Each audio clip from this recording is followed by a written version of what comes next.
Thank you.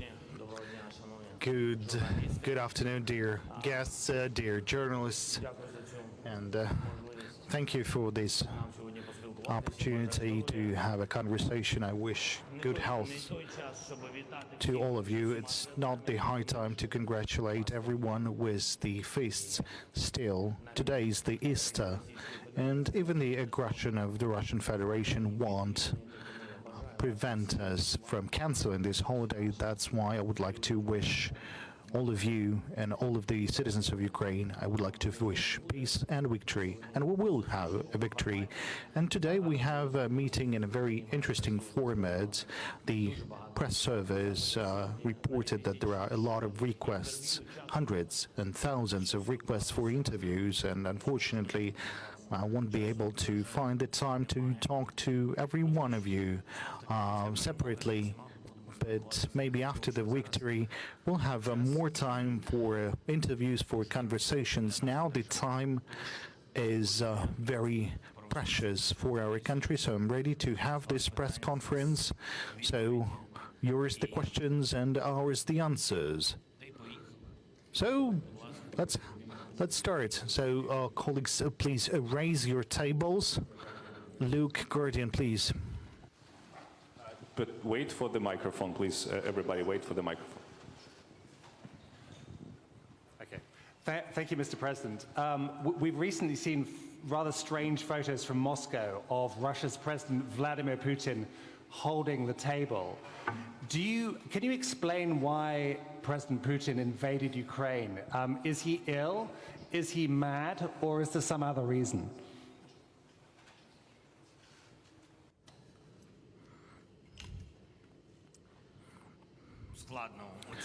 Well, it's hard to assess and evaluate every step made by the president of Russia.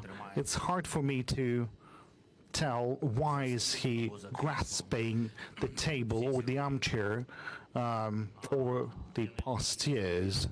I don't think this is anyhow related to making a decision on committing an aggression against Russia to hold this encroaching aggression against Ukraine, which is happening day after day and year after year, and because we know that this war has been in progress for over 8 years, and we don't want to get used to this encroaching invasion, but unfortunately this is happening.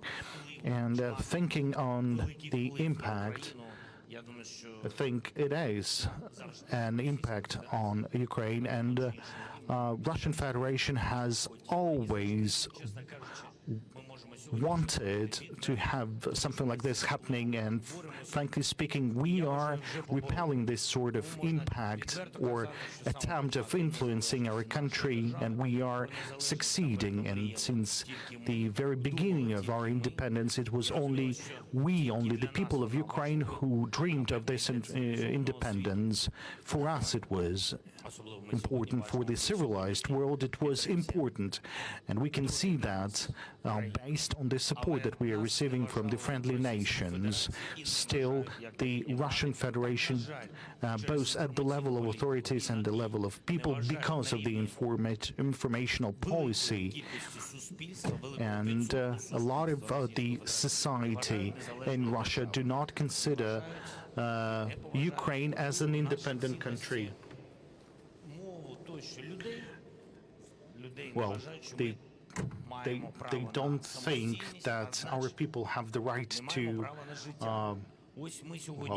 an independence, don't have the right to leave, and we are struggling for this right to leave, and therefore we are struggling for independence, for our freedom. This is the war for the freedom of Ukraine. The channel Inter, that's the 5th row. Please, the microphone. President, you've insisted on having a meeting with President Putin. Do you still insist on a personal meeting with him? Do you think this meeting may stop the war? How? And why Russia is not agreeing to have this meeting. What's your suggestion? Now, the security component in the frames of the information that were attempts of killing you, that has to be a third country? I'm sorry, what is this? That meeting has to be on the territory of a neutral country. Do you understand the risks that you're facing personally? Well, thank you for this question, or indeed questions. Speaking on the Russian Federation and the negotiations with Russia, from the very beginning I have insisted on the talks with the leader of the Russian Federation, as I believe that any formats of meetings through mediators with Russia or passing this or that information to the leader of Russian Federation through the friendly nations, I think this will not produce the desired effect. I believe this war could only be stopped by the person who started this war. Can you hear us? That's the last train, hopefully not the last train. It's just the final one for today, so let's listen to the subway.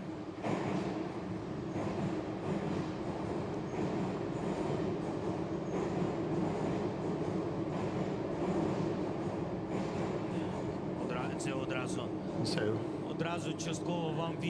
that's partially an answer to you to this question with regards to attempts of killing me. I'm not afraid, but my security is afraid of those attempts. My family is afraid of those attempts of killing me. Now, talking about this meeting with the President Putin, I want the war to be stopped. And there is a diplomatic path, there is a military path. And any person in sound mind would always opt for a diplomatic path, because this person would know that even if it's difficult, but still, the diplomatic path would allow to save hundreds of thousands or even millions of lives, and this is not something that I would willing to have. And any leader, despite his own willingness or desires, has no right to take a decision to not proceed with the diplomatic path. He should proceed with the diplomatic path, and we've constantly made steps with regards to the diplomatic settlement of the military conflict and the war with Russian Federation and our partners, both European partners and the United States and Canada. Now, all of them, they can see that whatever Russia is saying over those past years, claiming that it's Ukraine that is not willing to sit at the negotiation table. Now, everyone can see that this is this accumulating effect. Now, everyone can see that they should trust Ukraine, and there is absolutely no trust to Russia. And the Russia and the trust, they are absolutely difficult words, because whenever they're saying something, it's not the correct information. That's the security issues. I don't remember the second part of the question. I'm not afraid of having a meeting with President Putin if we're talking about the attempts to kill me. Let's just wait for a second. I don't have a right to be afraid of. Our people have showed that they are afraid of nothing. Well, they are afraid of their children, but still they stopped the Russian tanks with their bare hands, and just the same as our armed forces and our National Guard personnel. There's a lot of security issues, but anyway, now you're sure that you are in safety. So, the normal leader, ordinary leader, has no right to be afraid when the question has to do with our country, with our independence. Now CGTN, if I pronounce that correctly, the fourth row, please. CGTN.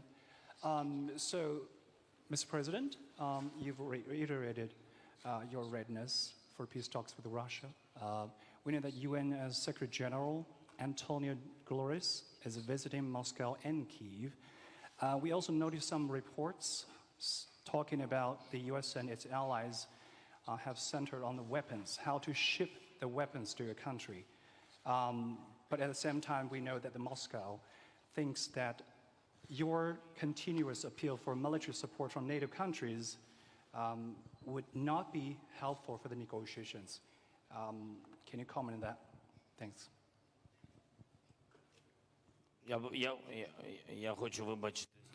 I'm sorry, can you please repeat the beginning of your question? The start of it. From the very beginning, if you can. Sure, of course. I think you were talking about your readiness for peace talks with Russia. We know that UN Secretary General is coming to Moscow and Kyiv to promote the ceasefire or peace. At the same time, we know some reports talking about the US, its allies, have centered on weapons, how to ship the weapons to your country. And Moscow thinks that your continuous appeal for military support from NATO countries is adding fuel to the fire and can be seen as a deterrent to negotiations. Can you comment on this? Thank you so much. Well, thank you for this question. First of all, we'll be welcoming the Secretary General, who will arrive to Kyiv. We'll have negotiations. I believe that we have made a lot of steps to change even his position, to have his position being reinforced with regards to the support to Ukraine. I had a number of personal meetings with him, and I told him that you can't have a balance in between of your relations with Ukraine and Russia. We expect 100% support from the Secretary General of UN, because we are the righteous. It is on our territory that the war is coming. If the Secretary General of the UN will have a time, he would definitely need to visit some of these settlements where the tortures were happening, where our people were being killed. And only then the Secretary General would need to find the time to be spent in Moscow. I believe that it's more important to understand what is happening in Ukraine in order to have all the arguments while having conversations in Moscow. Because if you simply arrive to Kyiv just to talk, this is not enough. I believe that first and foremost, one would need to understand what is happening in Kyiv. That's why many leaders, both the Chancellor of Austria, I always suggested them, whenever they would be going to Moscow, they would need to first come to Kyiv, if that's not about political tourism, if that's about the support, the true support. And maybe if you would be able to see that, then his points with regards to Russia and Ukraine would be more reinforced. Speaking about the supply of weapons to Ukraine, we are definitely not interested in the thoughts of Russian Federation. In the beginning of the war, they've also supplied this. You remember the beginning of their aggression, they were on the retreat and they left a lot of tanks behind themselves, so I'm grateful for them to that. Now, and there, please, somewhere in the end, in the final rows, Volodymyr Alexandrovich, in just a couple of days, on the 27th of April, Russia has announced their plans on conducting referenda in Kherson. And based on the experience of 2014, how it all happened in Donbass. It doesn't matter how many people will come. They will draw any result they want. What the Ukraine would do if this pseudo-referendum will be conducted, if they will proclaim the establishment of the Kherson's People Republic, what this would mean for our negotiations, because the people in Kherson, they are pro-Ukrainian, and they don't understand what Ukraine will do after this situation. Thank you for this question. Якщо будуть знищені If наші люди в Маріуполі, our people якщо буде in Mariupol will be проголошено killed, референдум, if the псевдореферендум в will нових be a псевдореспубліках, pseudo-referenda on Україна the вийде з establishment of будь-яких new перемовних pseudo-People's Republic, Ukraine will not continue Але люди negotiating. наші, які знаходяться на тимчасово окупованих But територіях our Херсоні, citizens я ще раз located on the підкреслю, temporarily occupied не territories тільки of the в Херсонській Kherson області, там багато region, but містечок і в in many Запорізькій other області, на settlements жаль, in the і на Zaporizhia сході region and держави, in the east of повинні Ukraine, знати і they повинні have не to know, допомагати and окупантам. they should Я про це not звертався до assist нашого народу. Ми the знаємо, occupying завдяки нашій forces, розвідці і and завдяки I know людям, because of звичайним, the які intelligence живуть, and які because of ordinary я не people можу так казати, who live що вони there. мають I проукраїнську can't позицію. Вони say мають that they have українську позицію. pro-Ukrainian Саме position. такі They have a українці, вони Ukrainian передають такі position. факти, як These ходять, are the обговорюють, Ukrainians who are по passing the квартирах, вони facts. ходять, збирають They ті are чи інші gathering дані. these or that Я вважаю, що data, це не на and користь I believe дипломатичному врегулюванню цієї this would ситуації. definitely not Це точно facilitate the завадить diplomatic закінченню settlement of this війни conflict. This would definitely prevent дипломатичним шляхом. this Це war точно from stopping in неправильний diplomatic крок з way. боку This is definitely Росії. the wrong Це step говорить про те, made що by the Russia. все, що було до This цього, means всі that ці everything that зустрічі was before дипломатичних that, груп, all все those це meetings of the фікція. diplomatic І такий політичний театр з, до groups or речі, з teams is дуже just a поганими fiction. акторами. And this is just a theater with very bad actors. Будь ласка, Імеді, да? Okay, now Imadi from Georgia, if I pronounce that correctly, from the fourth row, please. Mr. President, as a citizen of Georgia and as a journalist, of course, I want to tell you thank you because we Georgians believe that your struggle is our struggle and your victory will be the most valuable for our region to be the democracy. Now I want to ask you, also here our soldiers died the land of Ukraine for our democracy. How you see, what is your view of this thinking, our perspective in European Union, how you see friendship of Georgia, and also Georgian people very worried about the, some details. When will be possible to return ambassador of Ukraine in Georgia, because mostly who really want not to be a friend is Russia, you know. Thank you. Immediately, Manana Gabelia. Да. Дякую за Well, запитання. thank you for the question. Від дружньої Грузії. Well, from the friendly Я вважаю, Georgia, що I дійсно один believe з самих близьких that, народів до України, до українського народу, one саме of the грузинський народ. closest І це are the починаючи people of Georgia to the people of історично і Ukraine. починаючи That's з першої historically. революції ми бачили That's from the таку very велику first підтримку. revolution that we saw the great І, support from знаєте, the і Georgian зараз people. навіть, And even now, коли ми не when зрозуміли, скажу вам we відверто.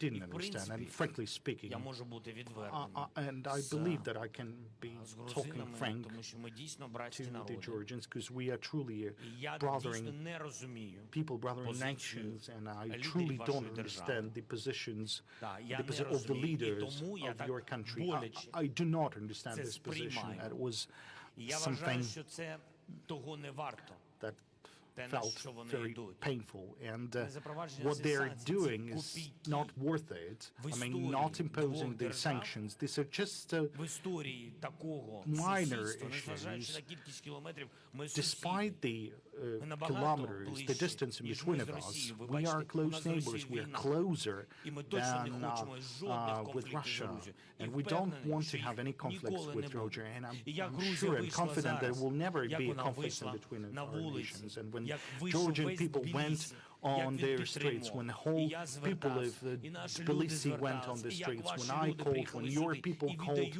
for the response, and some of your people gave their lives, and they provided support. There were a lot of volunteers over the past years, starting with the revolution and the beginning of war in 2014, but I cannot understand the behavior. I'm not a teacher, and your leaders are not pupils. They are adult people, and I don't understand what is the reason. Not implementing the sanctions. I've heard messages like that. We have to protect our economy. What economy? They've taken part of the territory of Georgia. They've reached almost the borders of Tbilisi. What economy are you talking about? So I do think, and but I'm really sure. I'm sure. Yeah, please, please. Exactly. We speak very loudly in political fields, in everywhere, in NATO, in European Union, also in every groups. My question is about the ambassador in Georgia, and also how you see our perspective in European Union together.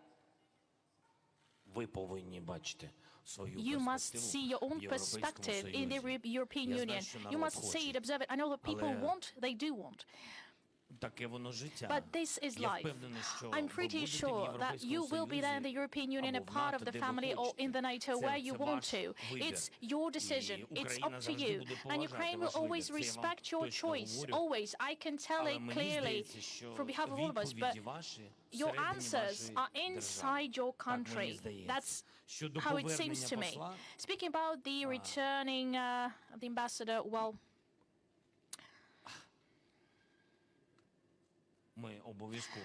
we will definitely bring the ambassador back to friendly Georgia when we feel the support provided to Ukraine by the leaders of your government, by your leaders. Thank you. Thank you. We have CNN. Fifth row, I guess, the left side. Mr. President, Phil Black from CNN. Could you please give us your assessment of Russia's plans, but also its capabilities for its operations in the east, in the Donbass?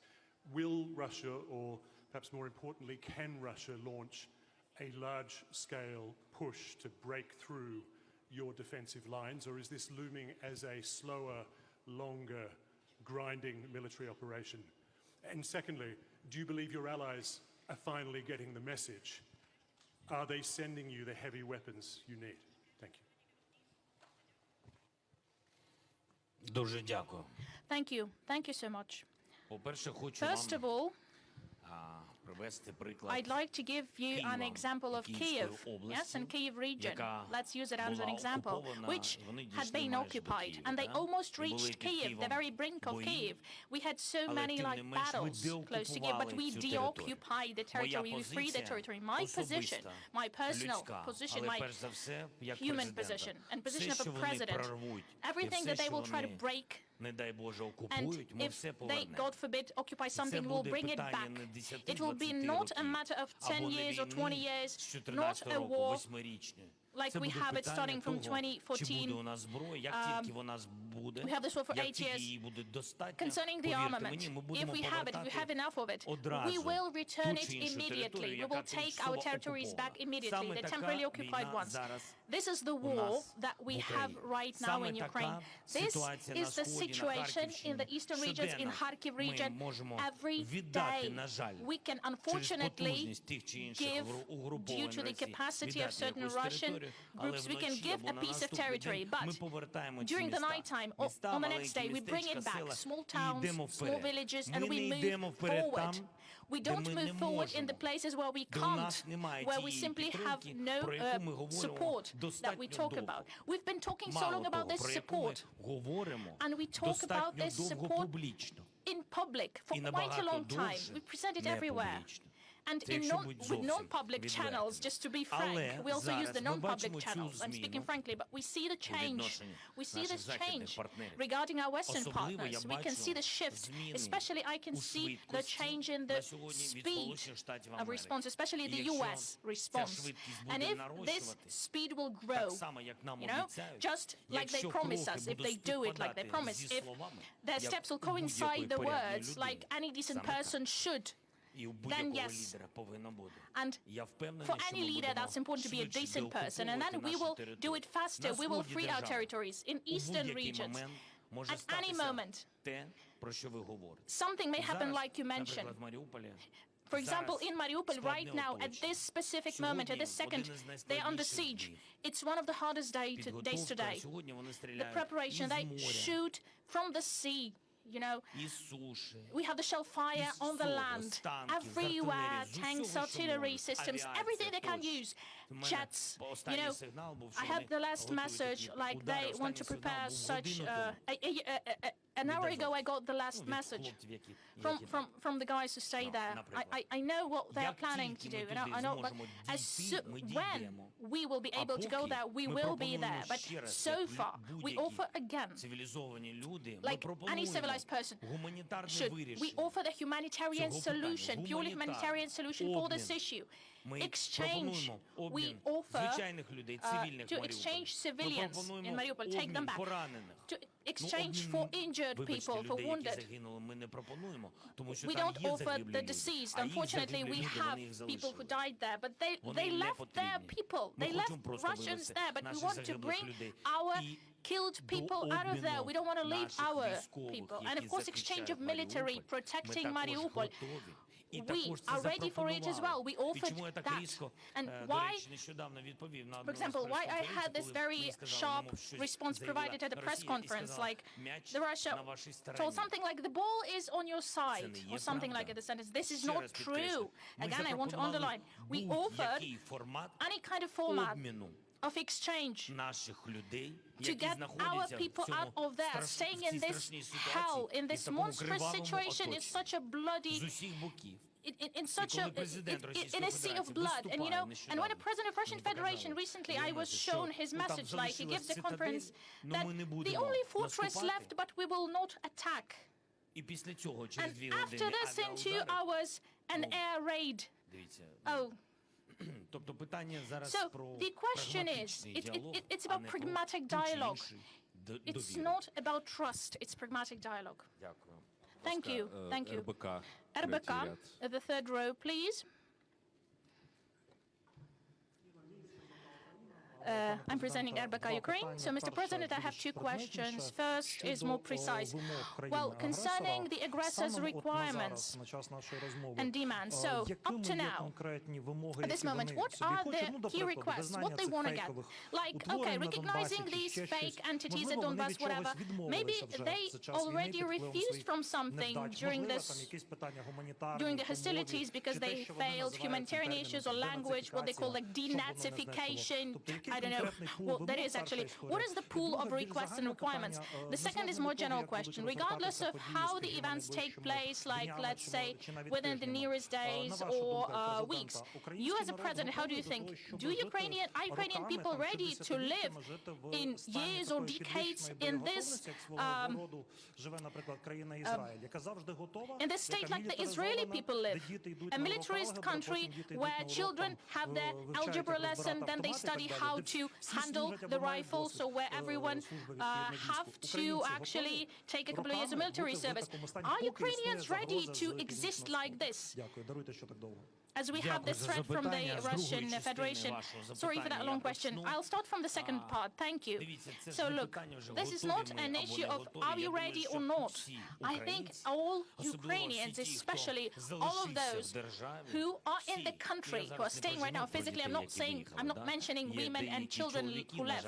We have even some men who appear to be a little bit more feminine than they should have. So the majority of Ukrainians, our people, more than 90%, I'm so happy that we have such a state. I'm and flattered with it. They're not just ready or not ready. We have no other choice. We will be this state. We will become it. We already are becoming it. We have become it. I can tell you. We already are there. We are the state that you mentioned. We are the state. We have to know, and we know that we have to defend our land, and we will defend it. It doesn't mean that, it doesn't mean that we will dive into hostilities. When we finally win, we will be the state with the best army, the most experienced one. People who are very well experienced, in how to protect themselves. We will be one of the strongest nations in Europe. Again, not because we are so special or unique, but I do think that we are special. But this is subjective opinion. Again, this is my personal opinion. But because we have no other choice. This is the reality we wake up in. This is the reality that we live in. We have the neighbor, that's it. So this is the second part. The first part, regarding the requests and demands from Russian Federation, well, first, as we know, from the media and thanks, let's say, thanks to other institutions, so we got some ultimatums, some very sharp requests, not about negotiations, but pure demands. Okay, they say Ukraine has to or is obliged to. It's not about dialogue. So first it was like a very, very clear demand, an order, and then the text started changing, the wording was changed, and then they saw that we are united, the state is united. We demonstrated our unity from the very first days of war. They saw it, they observed it.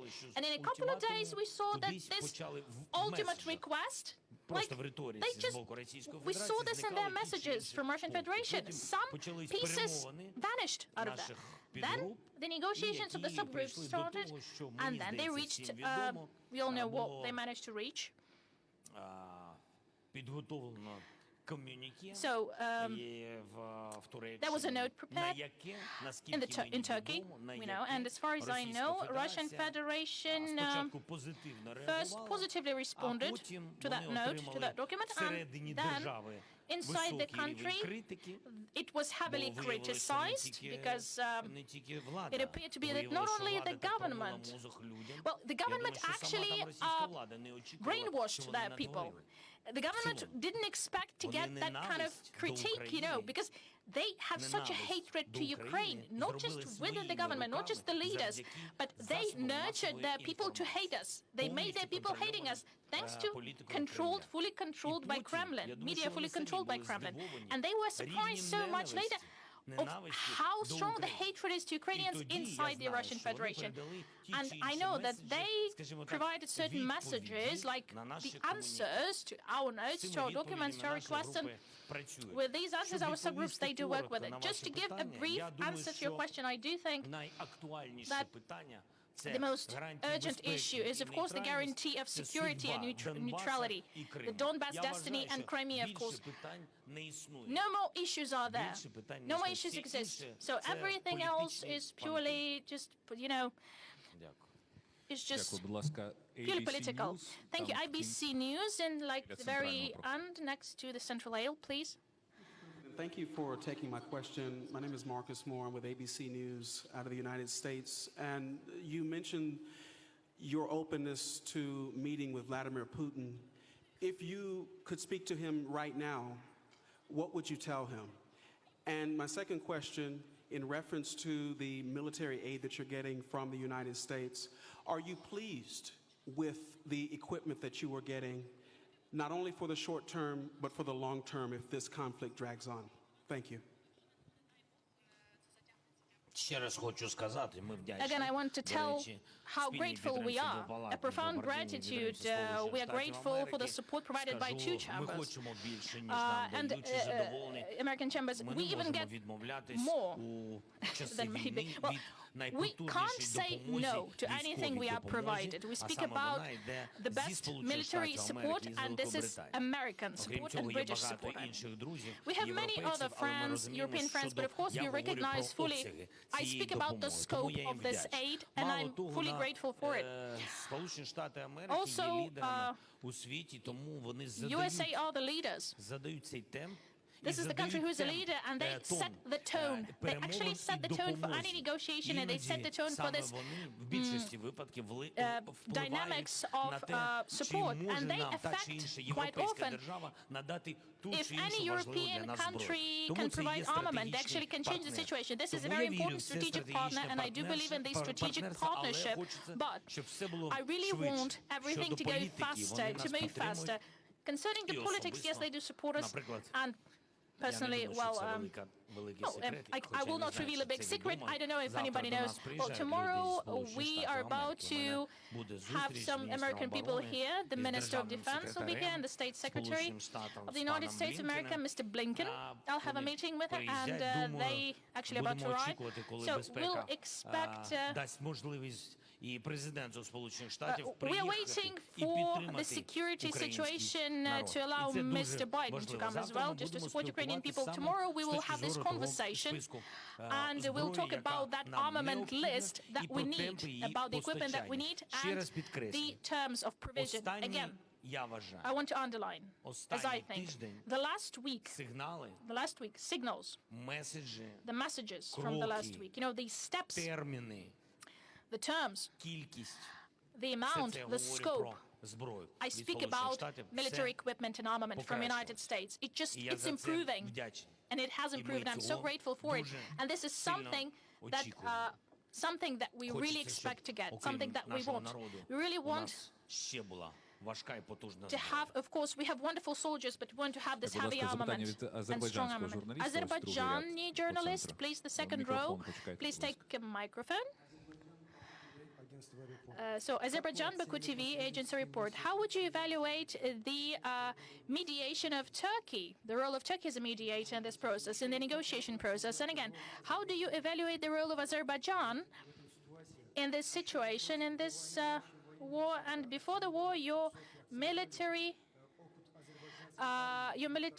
always evaluated very highly the experience of our soldiers, of our military in the Karabakh war. So, can they use actually this experience in the Russian-Ukrainian war? And okay, yeah, we do love Azerbaijan. Yeah, thank you. But let's just piece by piece, okay? You have so many questions, and I have a very small stomach anyway. Okay. Okay, let's just how would you evaluate how Turkey and Azerbaijan as mediators in the negotiation process? How do you evaluate Azerbaijan in this situation as a whole? And not negotiation, but I mean as a whole. The Russian-Ukrainian war and the negotiation process. And, okay, that takes time.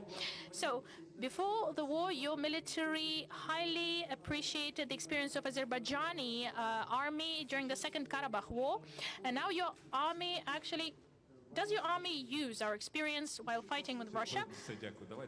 Yeah, okay, let's just limit ourselves to 3 and... Не одне питання, вже 3, давайте 4.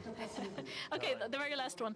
How do you evaluate the role of Bayraktar in this war as a military equipment? Роль Байрактара. The Bayraktar's role.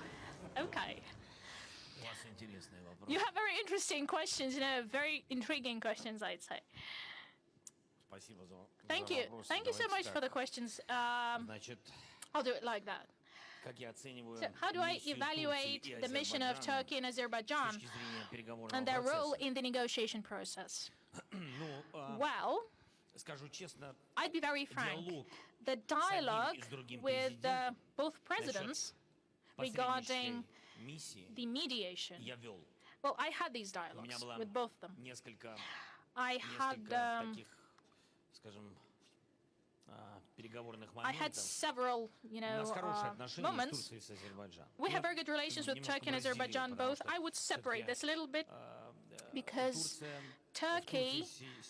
in Turkey right now, well, we have these diplomatic missions taking place of our subgroups. I mean, Turkey shows and demonstrates that this country wants to be a leader among the countries stepping out with this mediation role. Turkey openly expresses its statement, gives a statement that it wants to be among the guarantors. We say it, yeah, the guarantors, the security guarantors. And I haven't received that message from Azerbaijan yet, but President Aliyev always supported Ukraine, I know it, and he supports us. We had humanitarian aid, medical support, and I think that it's okay, it's hard for me to use Russian, you know, that's, yeah, so from this, yeah, when we speak about weapons, I think that for Azerbaijan today it's really hard when it comes to provision of weapons. It's hard to support Ukraine. It's pretty clear, we can understand this, because you have Nagorno Karabakh, you have this issue, it's still there. It's a very painful historical issue. I understand this, and I can tell you that this is one of not so many countries. I mean, Azerbaijan, we understand you. We actually understand what you're coming through, and we know what your experience is. And this neutrality balance, we don't understand it. I understand. Well, I know why. Because right now, the war may just explode and break out. I know. But we expect to get more. Someday we will stop understanding, because we are coming through very complicated times. Every day, yes, every day, people dying, so you have to understand this. But with Azerbaijan, we have very good relations. Now, the role of the Bayraktar UAVs. Bayraktar is our drones, and as you know, we have this joint production, and we already have some of the drones that were jointly produced. We're supplying the engines for the drones, and there's a lot of them. We are using these UAVs, but with all due respect to Bayraktars and any other military equipment, I need to honestly say that this is a different war, and I'll answer another question of yours about the experience. That's another war, that's a different one, and all the experts say that this is an incomparable war. It could not be compared to any single war in the 21st century. It couldn't be compared with the wars of the 1990s. It was nothing like that. These or that weapons or the drones, they can assist, but they have no impact on the final result, because the history of missiles, artillery, and air defense, this is what plays a crucial role. And not a single war that was waged by Russia on the territory of other independent countries that was not the level of destruction that it caused in Ukraine. They've used so many heavy armament and equipment, and there was no tortures. There was no attempts of raping women. That was not something that haven't happened on the territory of Ukraine, and God hope it will not happen on the territory of other countries. And it happens so that it is for Ukraine to stop all this, and that is why your countries would need to help us more. Because remember, there's this saying, when they will finish with Ukrainians, if they will finish with Ukrainians, they will pick up someone else. 1+1, the fifth row, please. Volodymyr Alexandrovich, after small break, I have to go back to the very important question.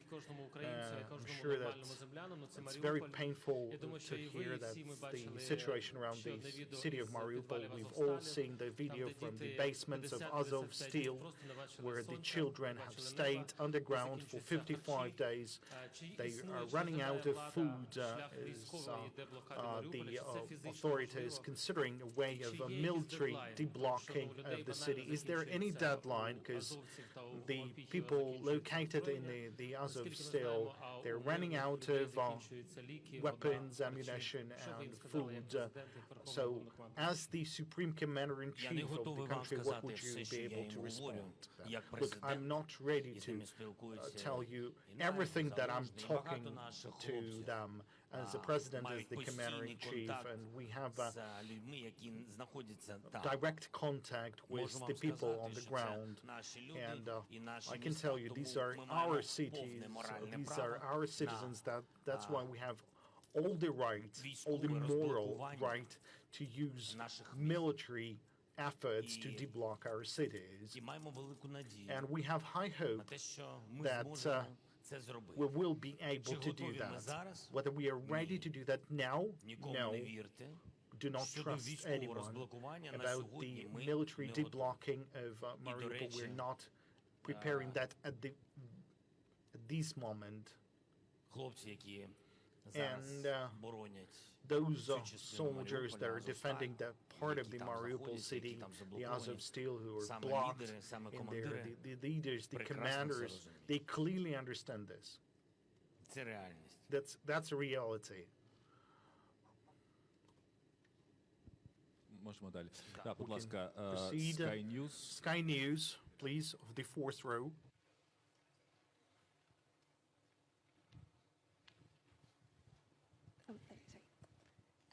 Deborah Haynes from Sky News. You said that you're willing to speak with Vladimir Putin if there's a chance to find a diplomatic path to peace. But given all that your country has been through, would you ultimately like to see Vladimir Putin before a war crimes tribunal? And given that you've got the US Defense Secretary coming into town on Sunday and the Secretary of State, and you've talked about the importance of weapons from the US and the UK coming quickly, can you, speaking frankly, set out the danger for Ukraine if your allies, like the UK, like the US, stop sending weapons so fast? Is there a chance that Russia will take land and seize and hold land in the east, in the south, and maybe even come back to Kyiv?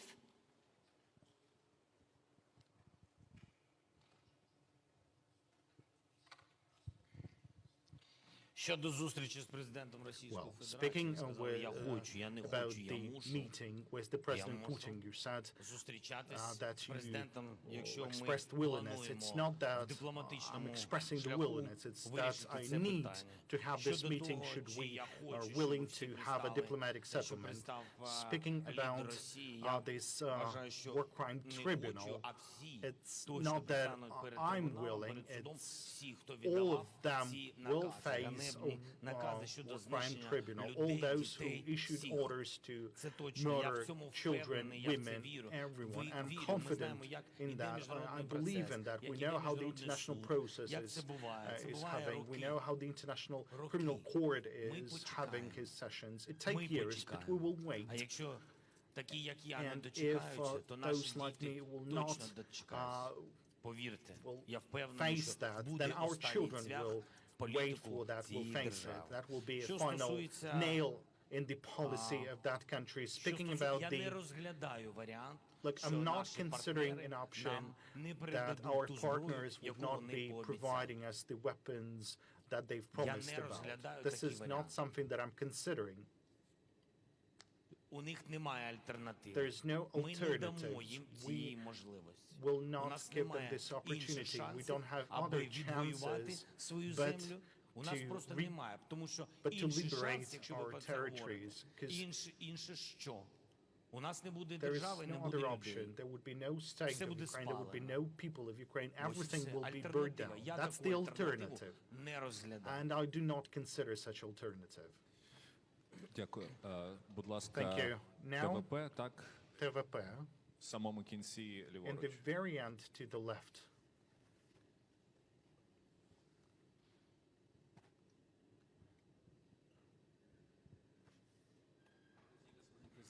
Good afternoon, dear President, and thank you for finding the time for us. I was asked by my friends from Poland to express all the best wishes from Poland. Everyone is supporting you from Poland. So the question from my friends of Polish people, we heard a lot that you are in Warsaw and Russians tried to persuade everyone that you are in Warsaw. Everyone was looking for you in Warsaw, but we are keeping to have this meeting in Kyiv. So question, would you like to come to Warsaw? Вам по-русски, да? Okay, Смотрите, so я should I уже 60 дней слышу answer to этот you in вопрос. Не Russian? хотел бы ли я куда-то поехать? Look, I kept receiving a lot of questions whether I would like to go somewhere. Like, I don't have a right. При всем And уважении, honestly это speaking, действительно мое I don't большое want. уважение Польше, And вашим друзьям, I highly лидеру respect Польши, Poland, your людям Польши. friends. I highly 2,5 respect the миллиона president of принять Poland, the наших people людей. of Poland. Да, You have это огромная помощь. welcomed, Это you have extended особенное hospitality to отношение over одной 2.5 нации к million другой. of В сложные Ukrainians. моменты, That's a special attention, сложные that's a моменты special поступать attitude так. of Поэтому helping Польшу the можно country только in поблагодарить. the Они time of действительно difficulties. So I would like to really extend the words of безопасные и gratitude очень because дружественные they соседи are для truly Украины. a И very верю, что friendly and safe это будет neighbors of надолго и Ukraine, and I'm всерьез. sure that this is for Что many years and касается, for я serious. с And, уважением отношусь. Я приезжал I've, к Анджею Дуде, мы с ним встречались и всегда с I've радостью. visited Poland many times. I've had meetings with the president, Andrzej Duda. I'm always happy to visit Poland. And I'm not feeling myself as if I'm at home in Poland. I'm sorry for that. I only feel myself at home when I'm in Ukraine. But there is something that makes me feel very willing to go to Poland. That's this friendly attitude of Polish people to Ukraine. So I'm grateful for this support. It was not only the humanitarian support, and since the very beginning we had a very tight relationship with the president of Poland, both from the point of weapons, and he always supported us.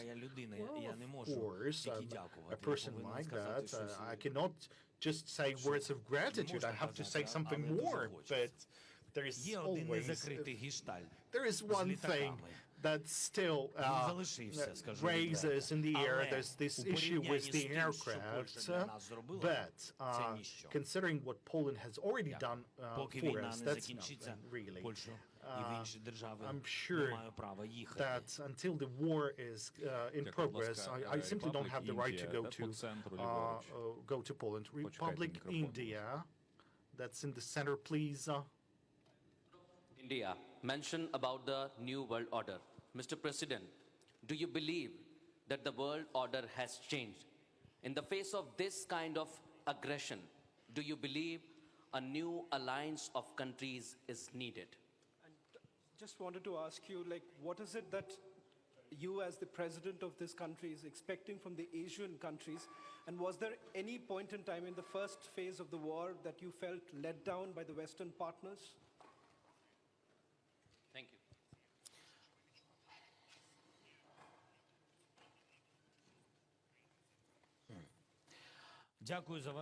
Well, thank you for these questions. Now, speaking on the world order or the security infrastructure, I cannot have an impact on the alliance. We are not a member state of NATO, even though I believe that's a major mistake that NATO, over all these years, have not found the time and a place to have Ukraine as a member state. And everyone can see that we would be able to reinforce their capabilities. And everyone can already see that that would have a highly probable impact on Russia for not having this war. And I talked about this with the Secretary General of NATO, and I talked with the leaders of the major European countries. I'm not going to to name all those countries. We've only started this frank conversation maybe somewhere later, but in NATO, in the alliance, and in the European Union. And I believe that was a strategic mistake made by the alliance with regards to Ukraine. And nobody counted on our resilience and strength. nobody believed that we will be able to defend for 3 days or more. Some leaders of the European countries were not willing to impose sanctions because they said there's no sense of imposing sanctions since they will be occupied in 3 days. So that was a mistake. That was a mistake at the level of attitude to this country. But through our unity, through our strength, through the repellment of Russian attacks, we've managed to change the attitude of the European countries, of the alliance, and many others.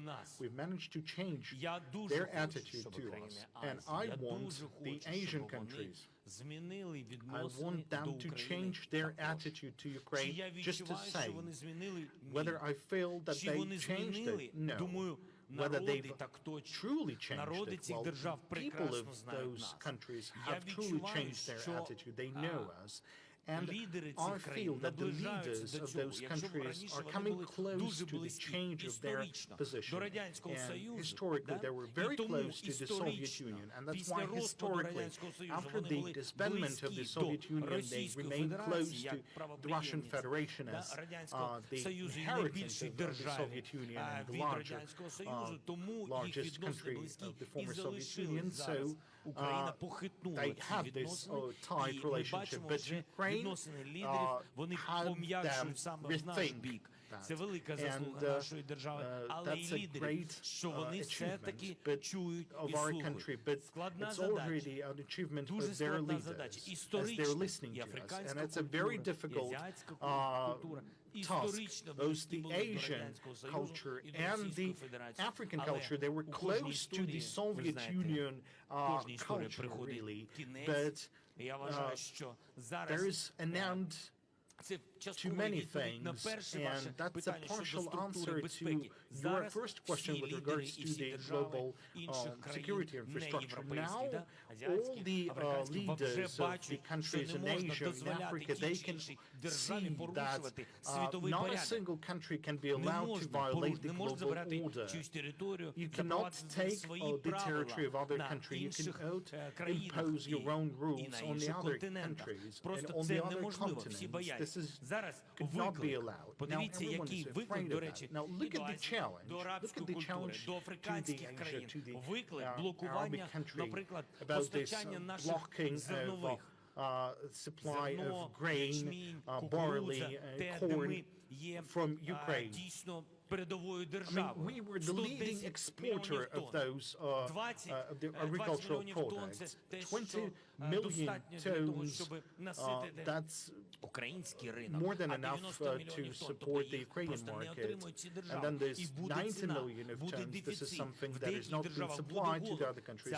And in some countries, there will be a deficit. In some countries, there will be a problem with the food supplies. Now, that's why everyone can see that the war in Ukraine, it's not only about Ukraine, but because of blocking the food products from being exported, this is not only a war in Europe, but a war in other continents because of these steps, because of disrespect to all the living. This is a disrespect to the international law and legislation of these countries. Because of these societies, they make the leaders start to listen.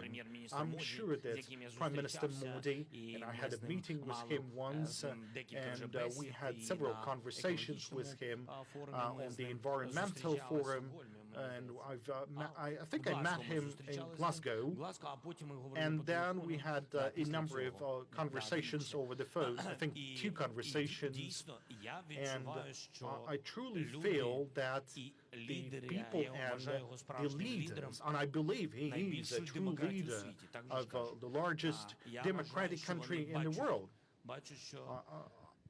I believe that they can see that you need to fight for every step. You need to fight for the democracy. Now, Anadolu, in the very end to the right.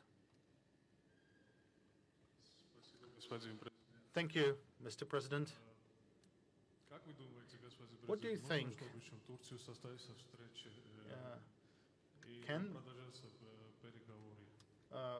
Would there be a chance to continue negotiations in Turkey? Туреччина, Анадолу. Ви з Туреччини? Oh, you're from Turkey. Розмовляєте російською? And you speak Russian. So, is there a chance that you continue negotiations in Turkey? Well, I think it's the question to another Vladimir. I mean, Vladimir with another surname. So if he actually wishes, that Vladimir, if he wishes, everything depends on his wish. The meeting of our groups depends on his wish. Just meeting for the sake of meeting, we love Turkey, but it's war, and it's not about any kind of recreation or entertainment, and it's definitely not about visiting resorts, and we don't have that kind of mood. I'm sorry, you can see that even we have Easter today, but this is a big religious holiday, a huge family holiday. It's a humane holiday. It's like a humanity holiday. Seven missiles. 7. This is Easter time. 7 missiles we had today hitting Odessa, a big southern city, hitting Odessa. We hit 2. We managed to hit 2. What does it depend from? The air defense system. So 7 missiles. Residential area. They hit the residential area. The multi-storied block of apartments. A missile hit it, just imagine it. 8 people right now, right at this specific moment. 8 people died. 18 or 20 injured. A 3-month newborn child died. 3-month child. Just try to grasp it. 3 months old. When the war started, this child was a month old, and this child died. Just realize it, grasp it. Bastards. What I can say, these are just bloody bastards. I have no other words. I'm sorry, but bastards. Pure bastards. That's what they are. Monsters. We need to have these specific meetings. There's no satisfaction for us to stay there in the sun with these bastards. No, it's not. It's not pleasant. But we have to talk. We have to talk and finish the war. We have to talk till the very end of the war and grasp every chance, catch every chance that we have. I don't want any other 3-month-old dying. It's horrifying. It's just something you can't imagine. And one of these days, just they don't care. They don't think of it. What do they talk about? They talk about God. They talk about values, about their Russian world, Christian world. I don't know. It's purely medieval. It's just 7 missiles for one city. Their favorite Odessa. Russians say they love Odessa. They call Odessa Mama, Odessa Mother. Like they say, you have wonderful cuisine in Odessa. We love to visit your city. They just want to have some food there. And that's it. Okay, let's move. I don't know how to spell it. Infobaya, Argentina. So the central aisle, 5th row, 6th. Mr. President, I am Roman Lechman from Infobaya.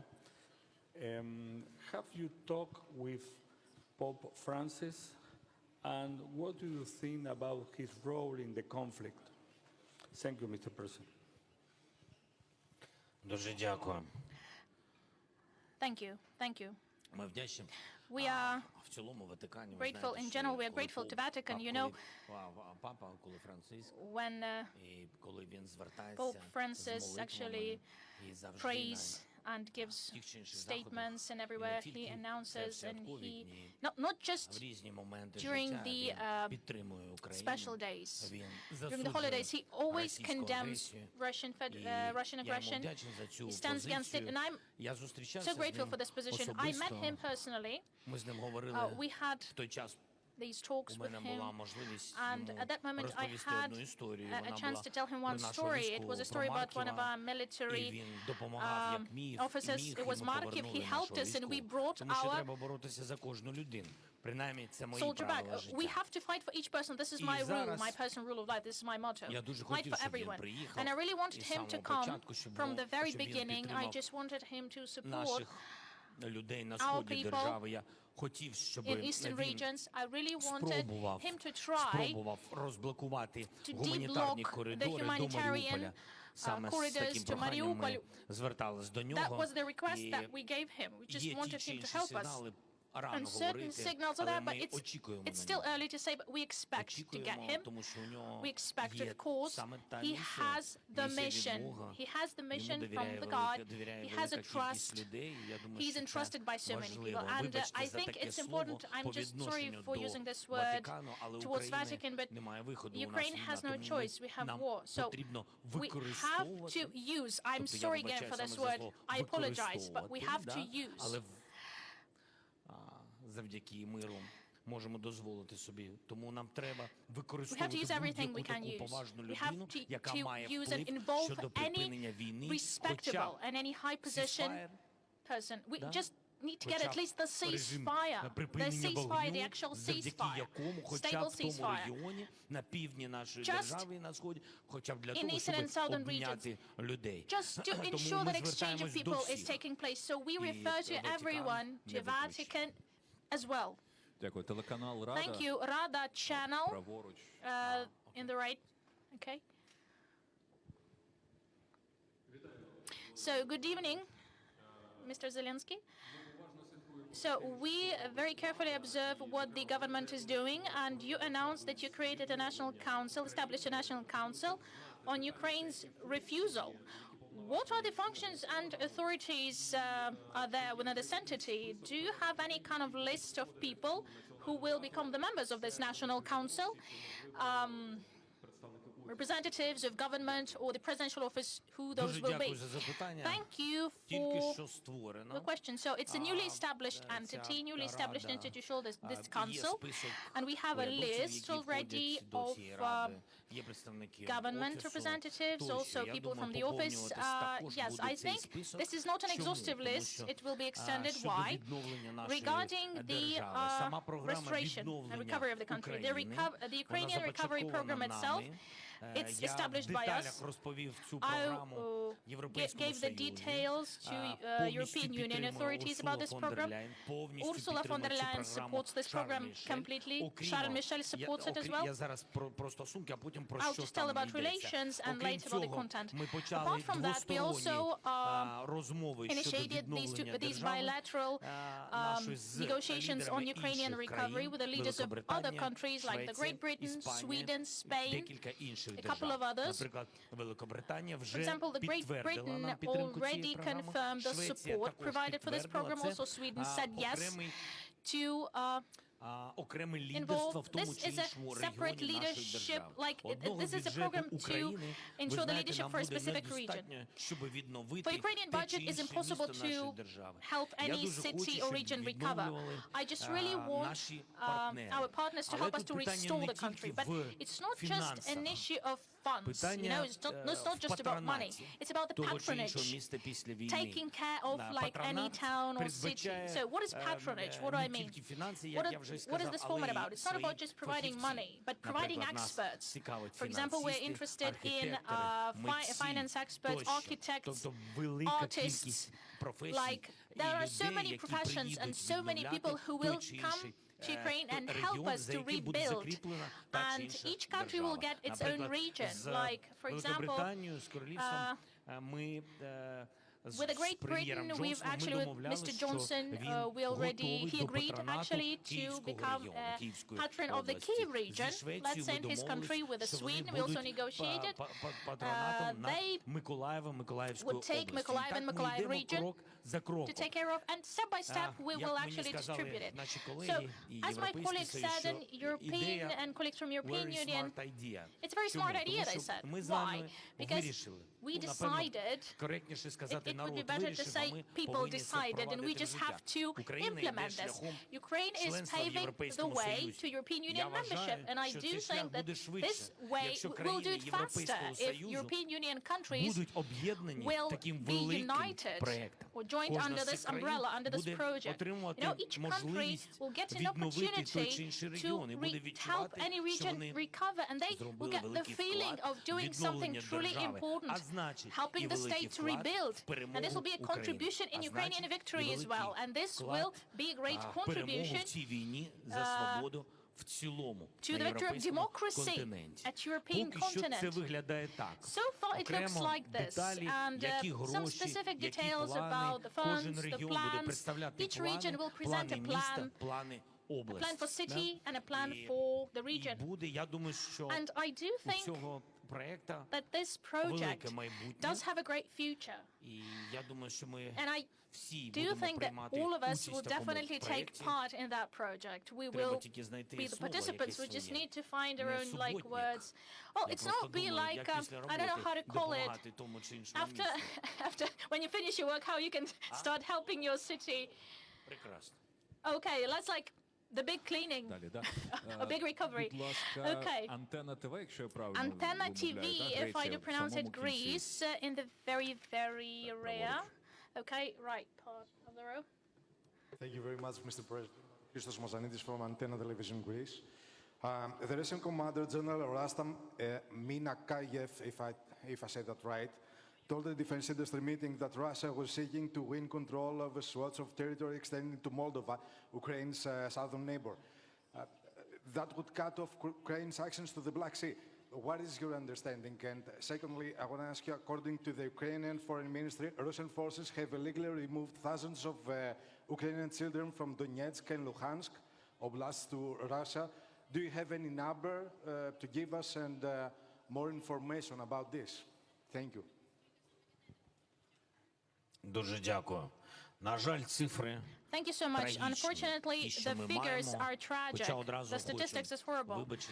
I just want to apologize if these are not correct, and these can't be correct. They simply can't be correct, because regarding people who unfortunately died, we also have people who were tortured in the basements, and people buried, and also we have people who are deported.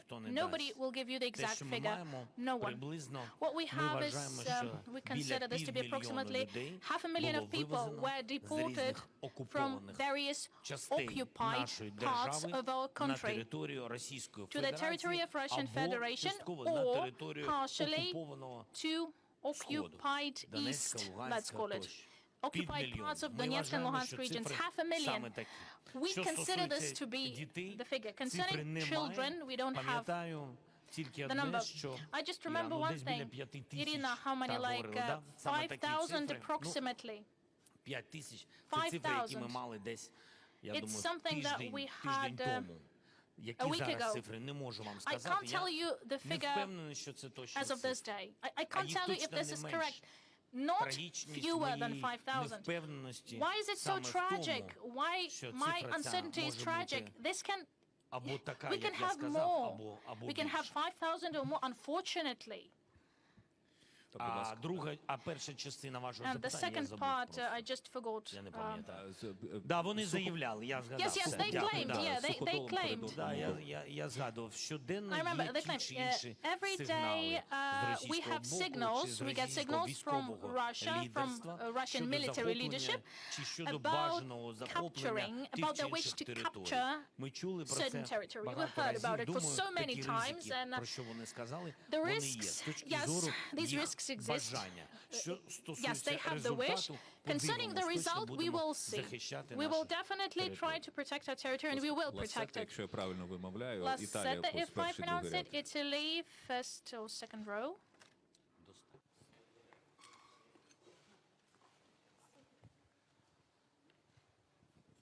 Дякую, Mr. President. Claudio Locatelli, Italy. So, in 2 days, in Italy will be the National Day of Resistance, remembering the historical resistance of partisans against the Nazi fascists. Some people think it's not comparable. Some others think it's actually your resistance, the Ukrainian people's resistance, is the nowadays resistance. Moreover, some people believe that in order to protect your citizen, you should give up, despite of the invasion of Russia. What is your answer to those people? Thank you. Дуже дякую. Thank you so much. Thank you. Українці не здаються. Ukrainians don't give up. Ми точно не здамося. We won't.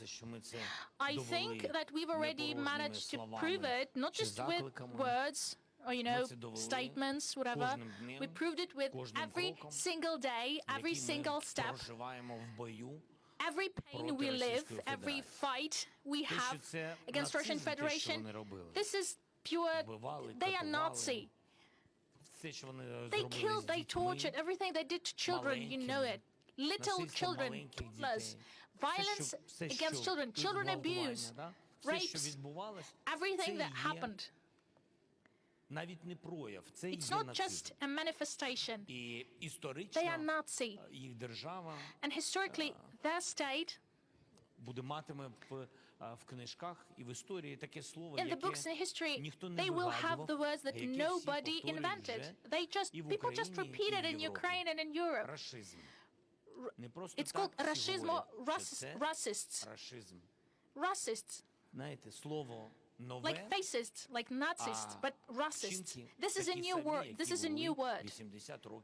Meaning, these are Russian Nazi because they behave the same like Nazi did 80 years ago. Within these 80 years, if you do analyze it, if you actually try to look at the continent, what was happening, such barbaric behavior, it never happened.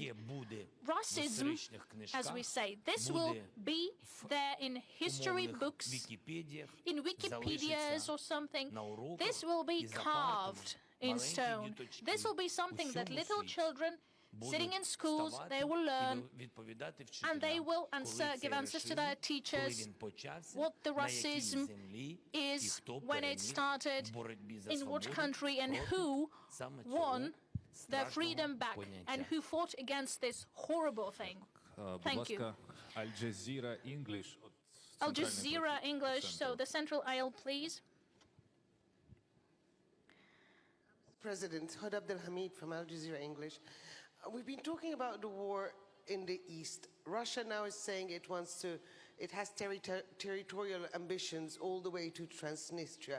I know you're satisfied with the military aid you're getting, but this is a huge area of operation for militarily speaking.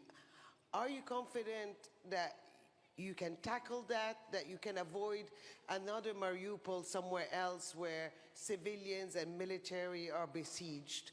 And are you able to also protect Odessa, which is so important for you and for the world because of the global food supplies? And then my second question is about war crimes. I know you talked very strongly about all what's been happening, and one can see that you're very affected of it. What kind of tribunal would you like? Would you like a special tribunal for Ukraine, or would you like to go through The Hague? What kind of mechanism do you see there?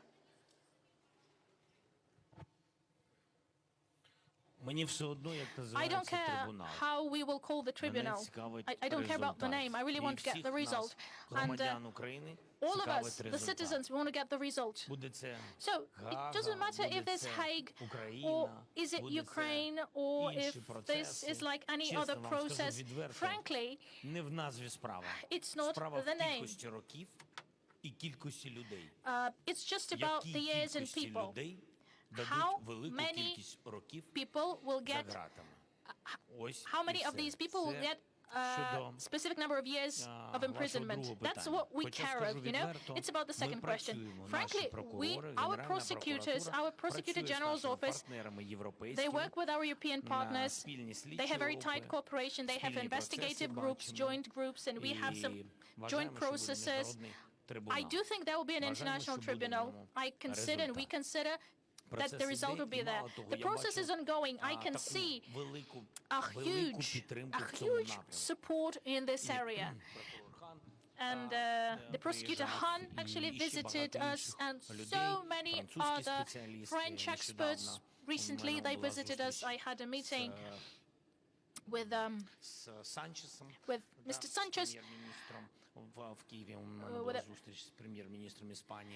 the Spanish Prime Minister, and their specialists actually are involved. And so many European countries will be invited to take, but everyone wants to punish the criminals. Everybody knows who are the criminals.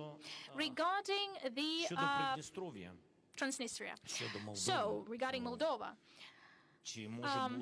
І чи може статися трагедія така сама, як в Маріуполі? God forbid, have the same tragedy like in Mariupol? Yes, it may happen. Тисячі танків, тисячі Thousands of броньованої tanks, техніки. thousands of APVs, Складна ситуація. a complicated situation, Накопичення з боку accumulation Російської Федерації навколо наших кордонів, Russian вже на armament нашій around the borders території. at Так, our вони хочуть territory. Yes, проробити they такий want коридор. to Вони хочуть make this проробити corridor. They коридор want і to мати питну just воду до Криму. Вони get some мають fresh її. water for the Crimea. They Вони already вже have зайняли it. всі They ці already took території. all the Хоча ще territories. води немає, не But так they це don't просто. have water. It's not Коридору that замало. simple. It's not Там just ще about getting декілька a кроків corridor. треба You just їм need to have a couple of more Так. steps to be Всі made. ці Yeah, ризики all є. these risks are there. Я не вірю, що ці These are not люди vague, but будуть I don't believe these people will Якщо stop. ми їх будемо зупиняти, we stop тоді them, перемовини будуть. Then Якщо ми have зможемо зміцнити negotiations. свої If we manage to позиції, strengthen our тоді positions, зміцниться then моя позиція my на position will перемовинах. strengthen in the negotiation process. Але ще раз вам But говорю, again, I just want to say one thing. не можна You can't силою. use power. Я вважаю, що ми це довели. Не можна I consider we proved силою it. і такою You can't безлюдністю use force and перемогти нашу inhumanity державу. to win in Неможливо. Ukraine. You can't Що win. вони з You нею can't. будуть робити Just потім? what will you do with Ukraine Що then? вони будуть робити? What? Why do you need it for Що after вони this? могли зробити в Київській області? What could they do Всі in люди Kyiv їх region? ненавидять. People hate Що? them. All Ну, of them. фашисти, What could they do? нацисти, свій Fascists. час No, вони Nazi. повністю What they did окупували 80 Європу. years ago, they І occupied що? Europe. And Що вони зробили? what? Чого What вони досягли? did they do? What they Навіть managed в to той achieve? момент, коли Even вони at that moment, попивали when they were шампанське just drinking у французьких champagne in ресторанах. French Що restaurants, вони wherever. змогли? What Люди їх did they полюбили? do? People loved Ні. them. Not at all. They Вони didn't. багатші стали? They Ні. actually they became richer. Хоча обікрали No, всю Європу yes, і they вивозили stole a всі lot. твори They мистецтва, took, you know, тощо, багато everything всього. from Чого museums, вони? from palaces, whatever. What did they Вони achieve? досягли одного, що всі ці покоління, All they've achieved is that many generations in Germany, the young people in Germany who have nothing to do with those events, they feel, they always feel that historically they have some sort of guilt. This is the thing Тому that я you не can розумію, для achieve. чого. That is why I don't Ще understand один the reason. коридор, ще Why do одна you need країна. yet another Забрали corridor, вони yet another Придністров'я, country? They've забрали, taken вони забрали Transnistria. Абхазію, They've забрали Донбас. taken Там Abkhazia. що, Гонконг? Is that Там Hong Дубай? Kong over there? Is there Там Dubai що? over there? I don't know. Що What's там? the Яка там reason? цивілізація? Скажіть What's so мені. Хто там tractable? щасливий?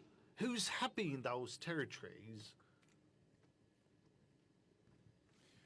Будь ласка, Dark Blooded, якщо я Dark правильно вимовляю, Blooded, так? if I pronounce that Шведська correctly, по центру. from Dark Sweden, Blooded, да? by Правильно? the Central Isle. По центру праворуч. By the Central Isle to the right. So please. Thank you very much, Mr. President. You mentioned before with the rebuilding, in your speech to the Swedish Parliament, you reached out specifically to Sweden to be part of this, first of all, and I just wondered why Sweden in this? And the second one, given Sweden's status as a non-NATO country, do you ask something specifically from Sweden right now? And the third one, in your speech to the Parliament, you compared our flags, saying it is not coincidence but destiny that they have the same color. How do you see future relations between Ukraine and Sweden? Thank you. Я вважаю, що у нас дуже I непогані believe that відносини. we have a Я вдячний fairly good Швеції, вона дійсно relationship, and допомагає. I'm grateful to Sweden as they do support, they do provide us with assistance, Не тільки гуманітарно, not only і дійсно through допомагає. humanitarian assistance, they Ми truly готові support us. I'm обговорювати всі not деталі. ready to discuss all the details at this point. Нас чому Швеція? Ми Why звернулися до всіх Sweden? держав. We Ви called просто так запитали, upon а many чому саме countries. Швеція? Ви You've не asked хочете? why Sweden? Don't you want to join the rebuilding Швеції process? гарні відносини, і всім Look, країнам, we do have яким ми a будемо good пропонувати, relationship це не with про допомогу, with Sweden, наприклад, and вашої країни, нашої. it's not Це about про the assistance of спільне your country to майбутнє. Як я і Ukraine. It's сказав, about що це joint частина, future. As I've said, програми, this is a part щодо of a нашого big членства в program Європейському Союзі. Це that has to частина do with нашого our майбутнього membership in the European Union. об'єднання That's історії our future in the перемоги в цій joint війні. І саме тому ми well, звертаємось до країн, victory. які And поважаємо that is that's why we are calling upon those countries whom we truly trust and respect. And that's why we've asked to Sweden. Speaking on the other types of assistance and support, I don't want to go into details. We're expecting the support, and it will arrive, and I'm grateful for that, and I know what I'm talking about. Now CBS to the right by the column, close to the central aisle.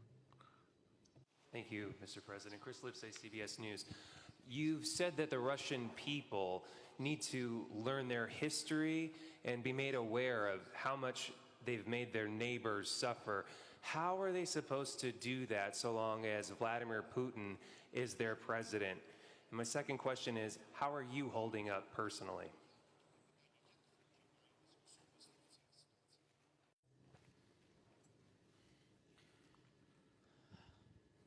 Як людям, будь-яка людина, яка хоче знати правду, вона її знайде. Людина, яка хоче зрозуміти, що відбувається навколо світу, не ховатись. Вона знайде всі ці відповіді, ми це знаємо. Ми розвиваємось завжди, коли ми читаємо, коли ми вивчаємо, коли ми шукаємо, коли ми, коротше говорячи, коли ми не сидимо, розплющив очі тільки в телебаченні російської пропаганди, а потім, коли виключаємо, вмикаємо ці телевізори, виходимо на вулицю, ми заплющуємо ці очі. І так ми живемо з заплющеними очима, ходимо на роботу, ходимо по території Росії, того чи іншого міста, і розкриваємо очі тільки і вуха, і хочемо чути і бачити тільки, коли показують по телевізору те, що ми хочемо чути і бачити. Так не вийде. Так не можна просто розірвати цю інформаційну бульбашку. Просто це неможливо пробитись через це. З одного боку, з нашого боку, з нашої сторони, ми не можемо тільки ми повинні йти назустріч один одному. І є в російському суспільстві такі люди. Їх повинно становитись все більше, і ставатися більше і більше. І вони, якщо вони хочуть дізнатися, вони повинні прийняти правду. А вона є.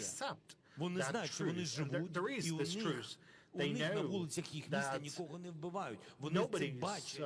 Вони повинні це сприйняти, що вони винні, їх влада. Вони обирали цю владу. Не можна сказати, я не при чому. Можна сказати, що наша держава винна. Можна сказати, що я не можу нічого зробити, окрім цих слів. Я відчуваю себе громадянином Росії, я відчуваю, що ми за це будемо відповідати, і ми несемо відповідальність, і це дуже багато. Це дуже багато визнати. Це і є сміливість, це і є міцність людини. Незважаючи, що там тобі кидають в спину, слова або каміння. Не треба цього боятися. Мені здається, це важливий крок. І він називається двома словами – бажання людей. Бажання. Тому, відповідаючи на ваше запитання, коли їх люди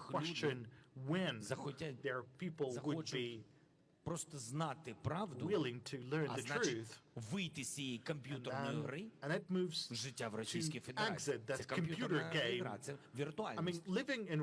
Віртуальна реальність, абсолютно. Вийти. Просто вийти. Зняти ці 3D-окуляри трьох кольорів. Просто зняти їх. Повернутись в реальність, в цивілізований світ. Він прекрасний. Він прекрасний. Він набагато ширше, красивіший, тому що він правдивий і чесний. Не обов'язково бути лідером в ядерній зброї. Можна бути лідером серед країн, у яких більш висока IQ. Не обов'язково запустити ракету, замість того, щоб дати заробітну плату вчителям. pay salary to teachers. Працювати і знайти ліки від раку. You can work, you can Є find куди a medicine for витратити cancer. ці гроші і There are потенціал. more areas where Тому you що can там spend талановиті люди. your money, прекрасно your знаємо potential. We know that they історію, ми have прекрасно talented знаємо, people. там We є know the науковці, history. є They історичні, have the історична є scientists and науковці, historically there математики are тощо. scientists, there are mathematicians, many Тому є others. на що витрачати So цей there мозок is цих what to людей. spend those brains for. Є. Витрачати в The нормальному intellect сенсі. for. I mean, Нехай не ображаються. using in normal sense. Тому що на нашій No території offense, вони саме because on our витрачають людей, territory they кидають are їх. losing those Як? people. They're just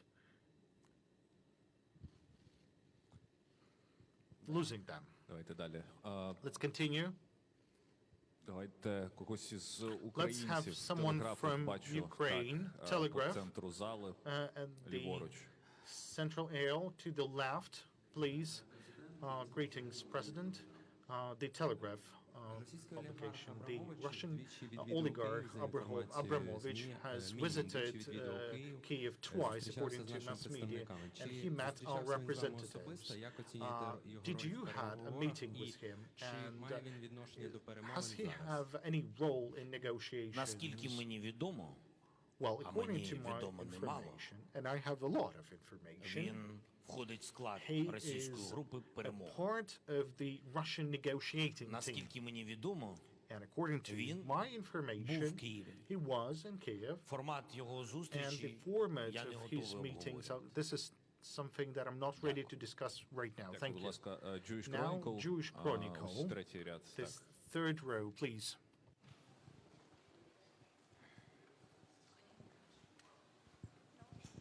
I see, yeah.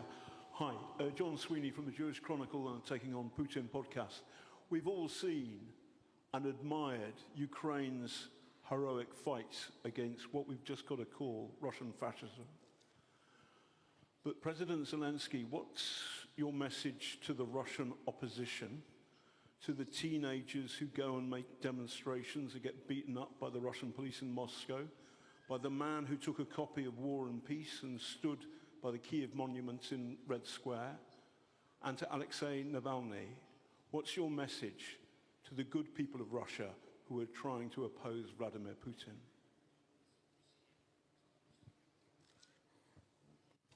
Дуже дякую.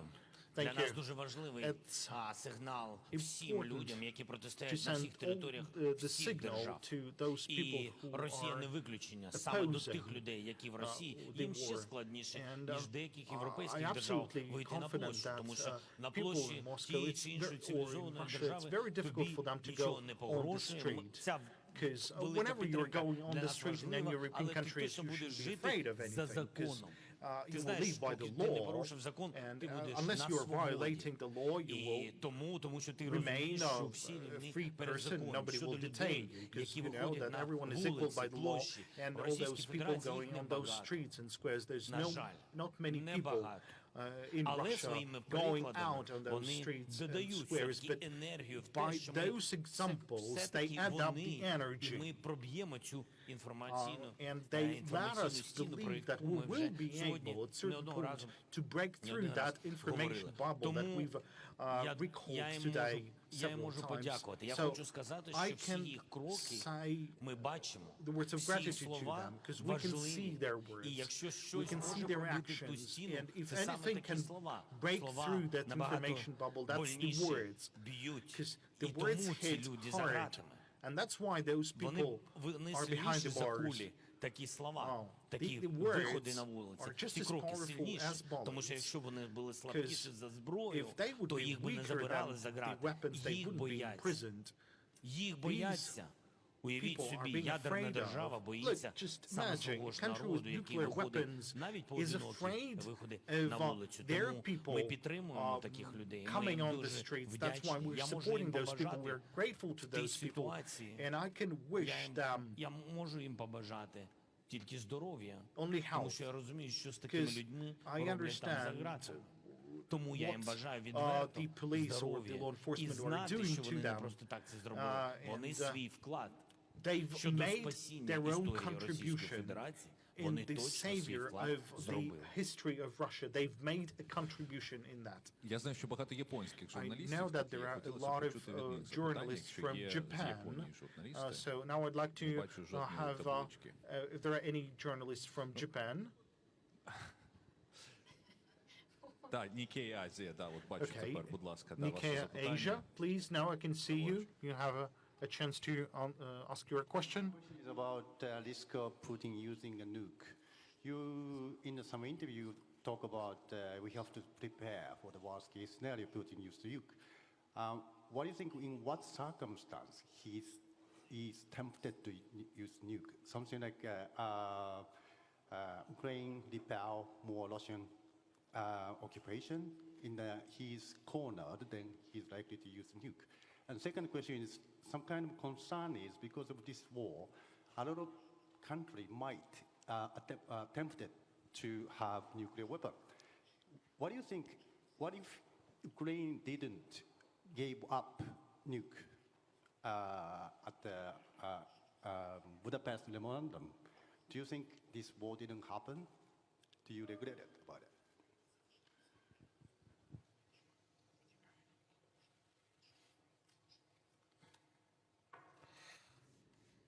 Давайте так, почнемо розбиратися з вашим питанням детально.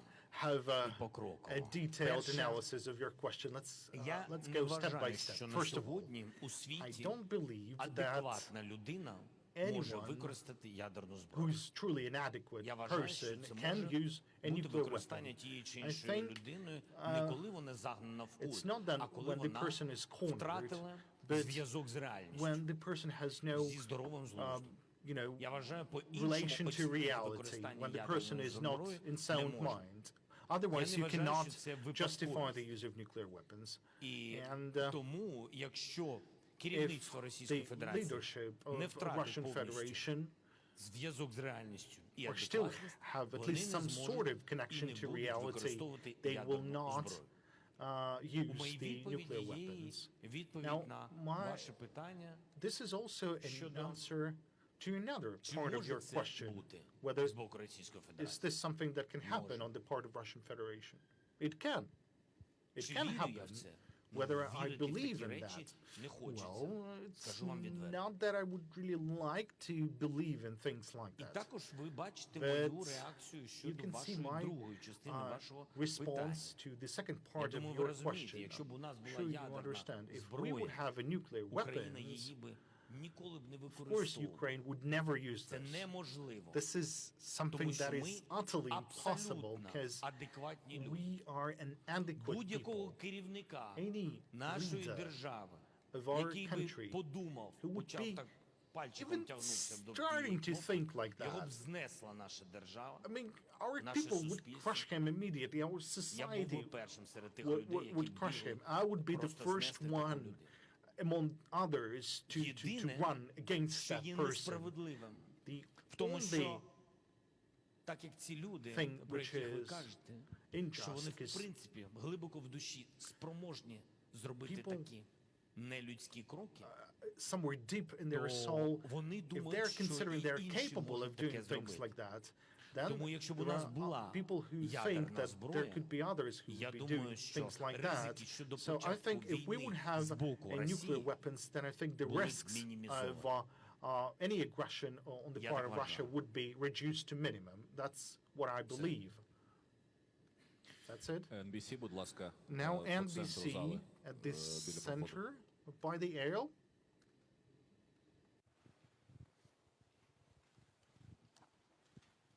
Mr. President, Aaron McLaughlin, NBC News. With respect to tomorrow's visit from the U.S. Secretary of State and Secretary of Defense, why is it important for high-ranking U.S. officials to visit the Ukrainian capital? And what do you plan to tell them? Also, the Secretary of Defense is next expected to travel to Germany to meet with allies to discuss Ukraine's long and short-term security needs. What do you expect out of that meeting?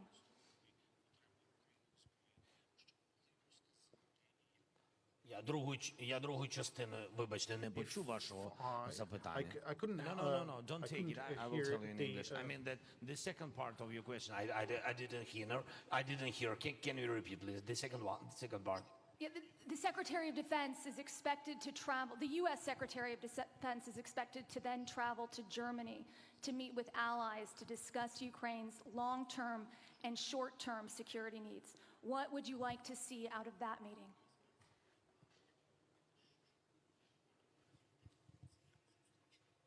Дуже дякую. Чому важливо, щоб до нас приїжджали лідери? Відповім вам прагматично, бо не можна сьогодні зараз до нас приїжджати з пустими руками. А ми очікуємо не просто презентів чи якихось там тортиків. Ми очікуємо конкретні речі і конкретну зброю. Тому я вважаю, що ми зможемо отримати від Сполучених Штатів домовленості або частину того пакету з озброєння України, про який ми домовлялися раніше. Тому я вважаю позитивним такий сигнал. Так само, як і лідери інших держав. Вони знають, скажу вам відверто також,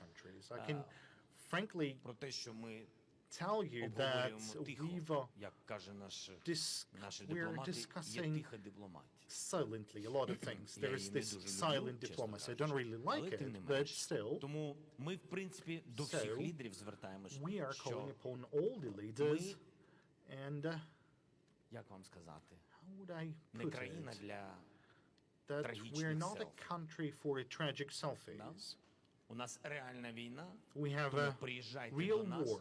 Ми з радістю So please вас будемо come to зустрічати, Ukraine. але We would приїжджайте, be будь happy ласка, to з цією welcome you. допомогою, про But яку ми please говорили, come and яка bring у this вас є, support. або у вас є ця можливість. Ми ніколи Since you нічого do не have просимо the і не possibilities, we запитуємо never у тій ask, чи іншій and державі, we якщо never знаємо, що у цій державі call цього upon any немає. nation Ніколи for не ставимо людей в support. таку We ситуацію never ask if неприємну, we're not sure that this Ми це country has прекрасно it. We're розуміємо. not Тому приїзд creating any Сполучених Штатів uncomfortable дуже важливий. situation. That's Окрім why the цього, у visit нас є of United States стратегічні is very питання щодо important. We гарантій have безпеки, strategic які issues with прийшов regards час to нам the security обговорювати вже guarantees. And it's high предметно, time тому for що us Сполучені to have a Штати fruitful буде discussion on однією that з тих matter. Because лідерів United States країн would be one of безпеки the для нашої leaders, one of держави. the До security речі, guarantors for чим our би country. все не закінчилось, і чим би і як би все however не it would закінчилось, all end up, гарантії безпеки нашої держави the потрібні. security guarantees are І ми still на цьому necessary. будемо наполягати. І we will впевнений, insist що on ми в that. цьому питанні And I'm отримаємо confident очікуваний that we will результат. an Довгоочікуваний expected result, результат. a Тому ми long-awaited чекаємо на цих result. That's why поважних we are гостей. waiting for А those щодо guests. And приїзду, speaking on the arrival, поїздки після or цього let's міністра say оборони the сказав visit до of the Німеччини, Secretary of ми Defense також to очікуємо Germany, підтримки we are від expecting Сполучених for this, Штатів the в діалозі з for the Німеччиною, United щоб States вони to support також us in почали their нам dialogue поставляти with саме те, Germany, so що that у the них Germany є, would і finally що вони start зараз не to supply використовують, us what тому що they війна у have, нас. and І they're кожного not разу в using розмові that, з because the Німеччиною war is ми on the territory of нагадуємо, Ukraine, що and every війна у time in our нас, conversation а у with вас є Germany, те, що вам we зараз не tell them потрібно, that the а нам war is потрібно currently те. in Ukraine, and you have what we need, and you don't need. Дякую. Давайте Уніан. Thank you. Thank you. Unyan, and then BBC, I guess.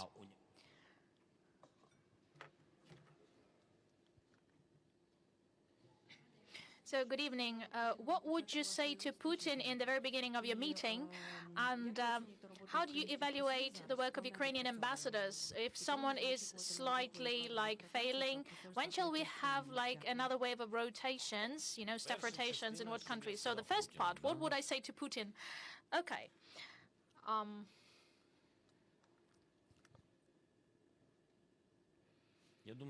I think that my questions, the questions that or my statements that I would like to discuss, these would exclusively refer to something I'm interested in as a president of Ukraine, exclusively as a president of Ukraine. Territorial integrity, first and foremost. I will discuss the issues of territorial integrity. How shall Donbass live in future? I mean, Ukrainian Donbass. How shall Ukrainian Crimea live and exist? In which specific point can we negotiate upon it? Can we actually negotiate upon it? Can we agree upon it? The most important thing is that you raise the issue. And we hear all of us to hear that Russian Federation starts responding. Not in a satisfactory way for us, but still this dialogue is initiated. So without any extra sentiments, the issues for discussion will be very specific. I'm not sure that very emotional, but you see how I do react and respond. Everything can happen, but the second part, just about the ambassadors. If someone, ambassadors, Ukrainian ambassadors, I mean, if someone is not that productive, or what exactly did you mean? You have to specify the question. Well, yes, we work with ambassadors, of course, and today ambassadors have a very clear task, and assessing their work today is very simple, as simple as can be. Their task number one is the weapon supply, the armament supply, and we will evaluate their results and performance after the war is over. We will give the grade. If someone is not able to show the result, we have such people. Yes, it's true, it's a war. Nobody gives a second chance because we are at the state of warfare. That's how we assess their performance. That's it. Okay, we have BBC, please. Left part of the hall. Considering we've got Antonio Guterres, the United Nations Secretary General, coming to Russia and then here. Realistically, what would you hope to see come out of his meeting with President Putin? And does Russia's role in the Security Council essentially render the United Nations useless in this regard?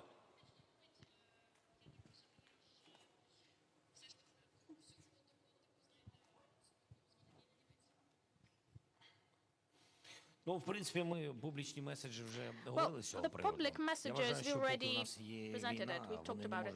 As long as we have the war, they can't be a member of the Security Council. Nothing to talk about. That's clear. I gave you the details today. I think it's a mistake to go first to Russia and only then to Ukraine. It's just wrong. Give us messages from Russia. What is the purpose? The logic is this is the logic. It's like. Що хтось неоднозначно ставиться, хто є агресором в цій війні. І саме це підкреслює. Тут же не питання, що спочатку до нас, потім до Росії. Не в цьому питання. В цій черзі ніякої справедливості немає. Justice in this queue, in this line. There's no logic. We need to add logic to this recipe. What is the logic? It's simple. If you want to finish a war, if you want to bring it to an end, you must clearly know what's happening. Come and see what's happening. What he will see in Russia, no dead bodies in Kutuzovsky Avenue. What he wants to see there first. A person of that status, I'm not entitled to actually affect him, to influence him in any way, in his position, unfortunately. But it seems to me it's purely logical first to go to Ukraine, see the people, see everything they did, I mean the Russians, the consequences of the occupation, of the hostilities, and with that experience, with that baggage, to go to Russian Federation, to visit Putin, and actually with that kind of experience to formulate a message with this experience and express yourself and talk to Russia. Then you can ask questions, I guess. UN Secretary General can ask like the highest level questions. This is a top leader, a top position. Ask questions, look for solutions. How can he avoid talking to, what to offer? What to offer then if he doesn't talk to us first? It's just, it's illogical. It's pure absence of logic. But who knows? People have like a lot of experience. Maybe they know better. We'll see. Thank you, colleagues. It's been 2 hours of communication. We're about to come to an end. We have to respect the curfew. Gazeta Wyborcza, the central part, sorry, the left flank, and then answer, and then we'll see, okay?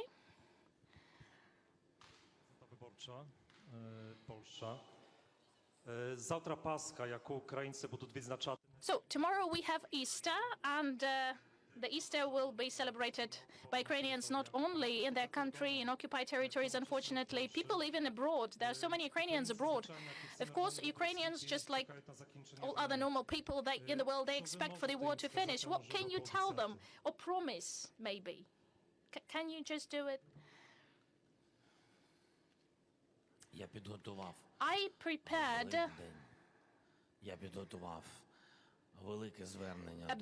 a big speech to my country, specifically for Easter, an Easter speech to my citizens, the citizens I do respect, of the state I love so much, and you can't even understand the scope of my love. So I truly want to have peace, like any human being. I want to wish them, all of them, to stay healthy, to stay safe. I want them to have some ordinary things, finally, like family happiness, joy.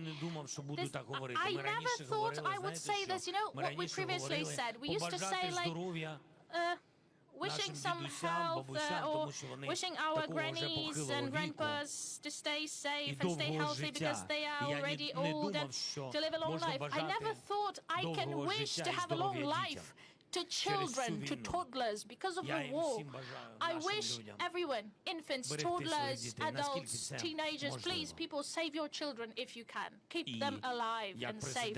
As a president, fortunately or unfortunately, I can't say.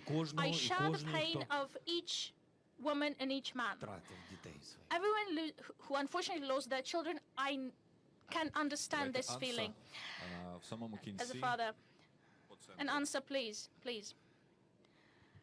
In the center. ANSA, Italian news agency. Italian Prime Minister Mario Draghi is planning to come to Kiev in the next days. What do you expect from him and from the Italian government? Thank you.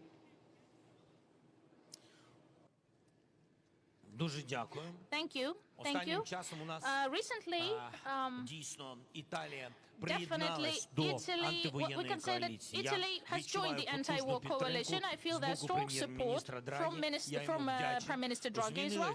I'm grateful to him. We changed our relations in such a complicated moment. We had wonderful relations actually between Ukraine and Italy. Now it's specifically wonderful. It became very practical. Italy supports us politically and supports us with weapons. They are not afraid to say about it. I'm so grateful to Italy. I'm grateful to Italian people. And I'm grateful to Prime Minister, and that's true. We will expect, of course, Mr. Draghi to come. We're looking forward to that. He will get the full support from Ukrainian citizens. For him, it's important, I guess. I do consider this. This is not the first Prime Minister I've seen. I mean, Italian Prime Ministers, I've seen them. I've met them. And there is certain historical watershed moment for our countries right now. Not just at the level of people. People always supported us, I mean the citizens, but at the level of government, we wanted to have the support. Italian government in this specific conflict, in this war between Russia and Ukraine, Italy picked our side, and I'm truly grateful for it, for this very clear, for this definite position. And, okay, let's have the last question. Terka, Ukraine, please. Left. This will be the last question. Thank you, colleagues. Mr. President, tomorrow we'll have 2 months from the beginning of the full-scale invasion. We woke up on February 24th from the explosions. We lived in shelters, and people lived here in the subway. And today we have the opportunity to have the press conference. What do we need to do? What do we need to get from our international partners to have a press conference in Mariupol or in any other city in eastern Ukraine or southern Ukraine or in Kherson, wherever? Thank you. Thank you. I want to tell you, frankly, Ukraine already did everything. We did everything we could. This is my opinion. We are so united. We are tied. We are the links of the chain. We just have to keep it in ourselves. Keep it by the end of the war. Save it. And keep it after the war. We are like one body right now, you know? Breathing, living body. The word power or government or president, nobody actually responds negatively to these words. No negative connotations. I'm so proud of being a leader of a state. I consider this to be a great victory. And our great weapon, the strongest weapon, uniting the power, the forces of military, special service officers, National Guard, State Border Guard, who were the first to respond, the communication officers who were the first to take the missiles. You know, those missiles flew from Belarus, and I'm so proud of our defenders. They are so different. Local authorities. Imagine yourself loving your mayor, loving your local council.